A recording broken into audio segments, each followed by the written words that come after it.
All right, so now we are going to learn something called the power rule, and you're going to love it. Okay, so let's remind ourselves of that definition of the derivative, right? So let me just write it here. So you need to know that this is what the definition is, right? If I'm finding the derivative, it's with x here, right? Not with a. So this is the definition of the derivative. So this here is the slope of the secant line, and then taking the limit makes it the slope of the tangent line. Okay, so if I have a function like this, and I do f of x plus h, that would be that, right? And there's subtract f of x. And I skipped all the steps, just said a dot, dot, dot, right? And if I took the cancel, take the limit as h goes to 0, I get this. So let's compare these. So if this is the function, this is the derivative, right? Okay, so let's do it again. So this is the function, put it into my f of x plus h minus f of x, right? Multiply out. I've never given you a cubic, right, to multiply out because there's just a lot of work. A lot of work, cancel, cancel, cancel, plug in the h equals 0, I get this. So here's the function, here's the derivative. Okay, so let's look and see that how this, excuse me, this power rule works. So if I have x to the n, so let's look at this one, x to the n, so that's x cubed, right? So the derivative of this term, what it says is you bring that number n down in front, and then you have x2, and you subtract 1 from the exponent. So the derivative of x cubed, you'd bring that 3 down in the front, x, and you subtract 1 from the exponent, and so I get squared. Ooh, all right, let's do it with this one.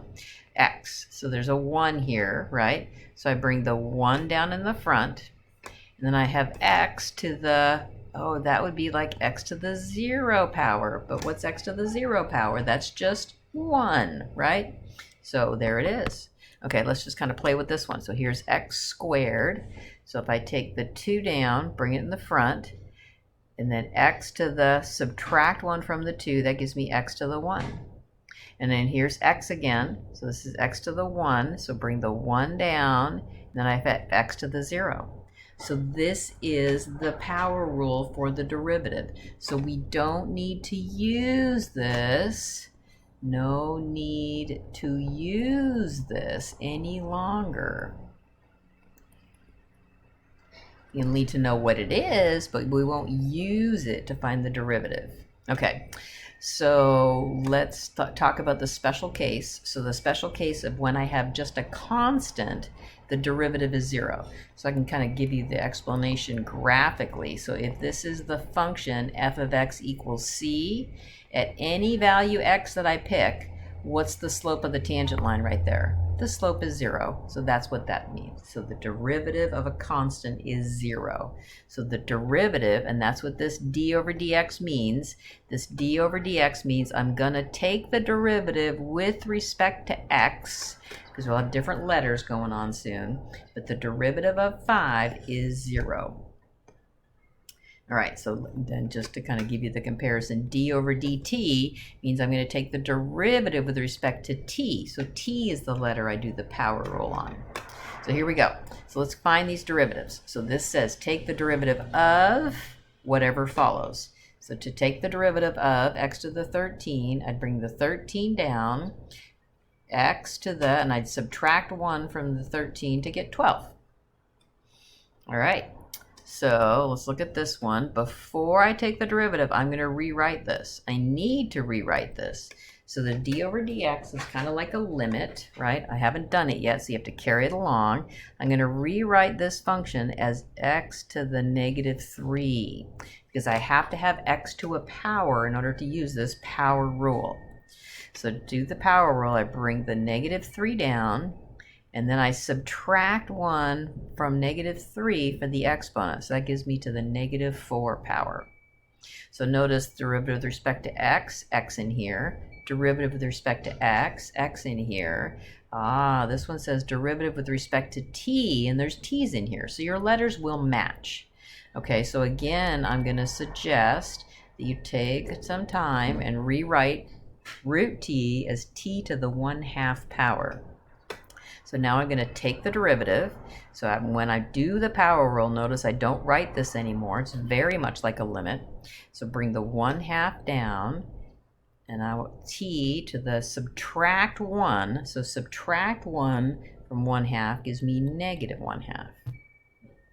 All right, so let's go to this one. Derivative with respect to x of pi squared.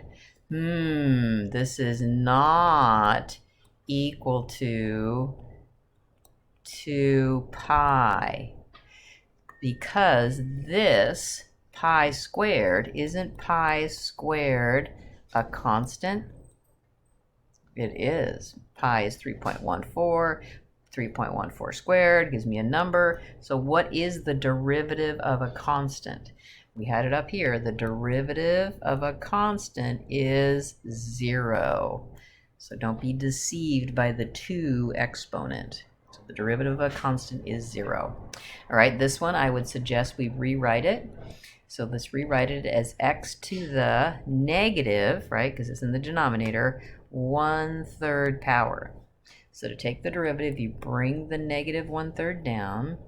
X to the, now we're going to subtract 1, so I get -4/3. So keep it as mixed numbers up here, right? Not mixed numbers. Keep it as an improper fraction. So not mixed numbers. Don't write -1 1/3, right? Or make it a decimal. Don't use decimals if it's not a decimal. So just get used to, having improper fractions. All right, here, let's rewrite this. So again, I'm going to carry this along until I do the derivative. So z to the -1, and notice these letters match, right? So you're doing the power rule on the letter z. So I have -1 z to the -2.